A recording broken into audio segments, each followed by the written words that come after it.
नमस्कार। टीआरई से जुड़े हुए जितने भी मेरे परीक्षार्थी हैं उन लोगों के लिए एक खास जानकारी लेके मैं आया हूं।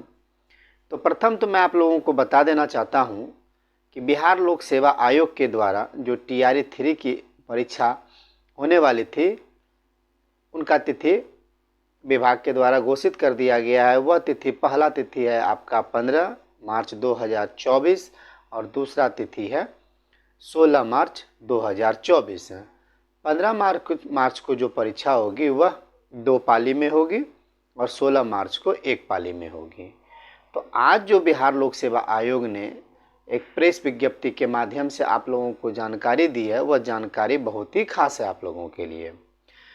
आप उस विज्ञापन के माध्यम से यह बताया गया है कि कुल राज्य में जितने भी ज़िले हैं उनमें से कुल 26 जिलों का चयन किया गया है परीक्षा केंद्र के रूप में।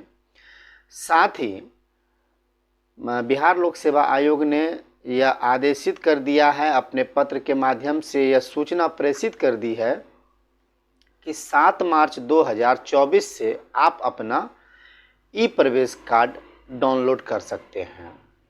ई प्रवेश कार्ड डाउनलोड करने के पूर्व जो उन्होंने लिखित रूप से आप लोगों को जानकारी दी है वह समझना बहुत ही महत्वपूर्ण है।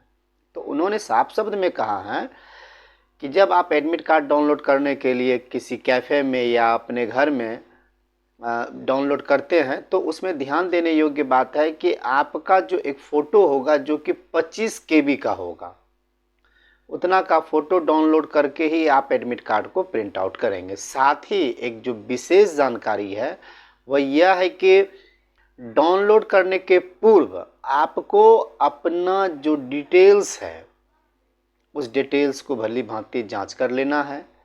और उस डिटेल्स में भी जैसे आप खुद का नाम, आपके माता का नाम या आपके पिता के नाम में अशुद्धि हो गई है तो आप उस समय उसे करेक्शन करके ही प्रिंट आउट निकालेंगे।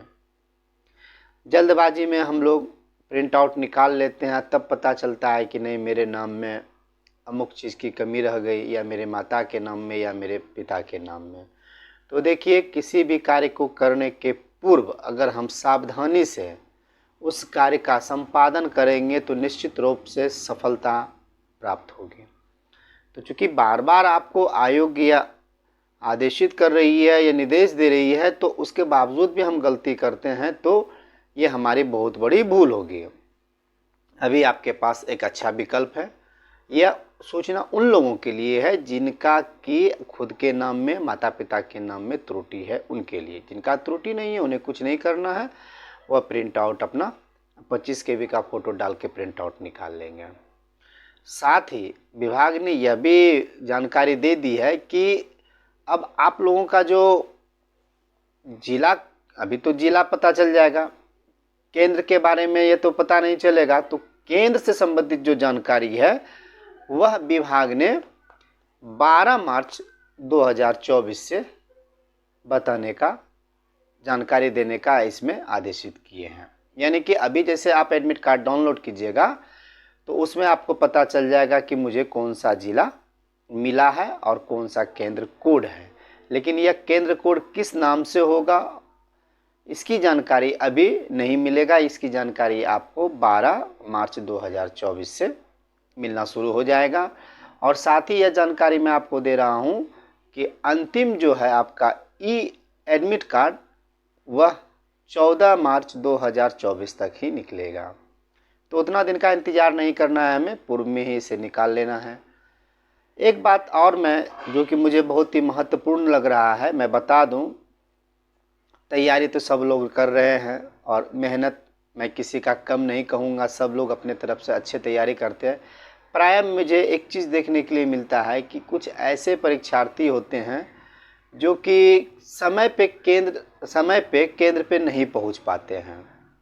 और चूँकि विभाग के द्वारा व्यवस्था एकदम टाइट है तो अगर आप समय पर नहीं पहुंचते हैं तो वहाँ के केंद्र अधीक्षक आपको प्रवेश होने की अनुमति नहीं देते हैं।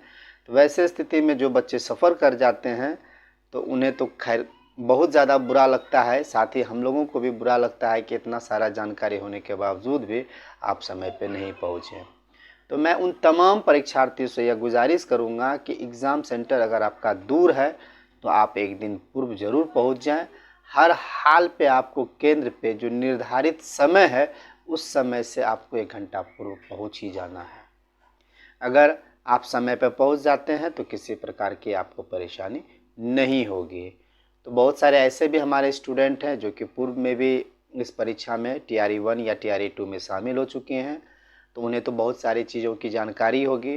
परंतु जो मेरे नए परीक्षार्थी हैं जिन्हें इस बात की जानकारी नहीं है, तो मैं एक छोटा सा पहल किया हूँ ताकि मैं अपने भाषा में आपको समझा सकूँ। तो इस समझाने के क्रम में अगर मुझसे कोई त्रुटि हो गई हो तो मैं उसके लिए क्षमा प्रार्थी हूँ। साथ ही मैं ये कहना चाहूँगा कि इससे संबंधित जानकारी अगर कुछ और आपको चाहिए तो आप मुझे कमेंट करके पूछ सकते हैं। मैं आपको पूछे गए सवाल का जानकारी देने का भरसक प्रयास करूँगा। साथ ही अब मैं आपको शुभकामना भी दे रहा हूँ कि बस अपनी तैयारी में आप लगे रहिए, सफलता तो निश्चित रूप से मिल जाएगी। और इससे संबंधित जो और जानकारी मुझे प्राप्त होगी वो जानकारी लेके मैं आऊँगा। तब तक के लिए आप लोगों से मैं आज्ञा चाहता हूँ। फिर मैं नए वीडियो के साथ मिलता हूँ। तब तक मैं पुनः आप लोगों से आज्ञा चाहता हूँ। धन्यवाद।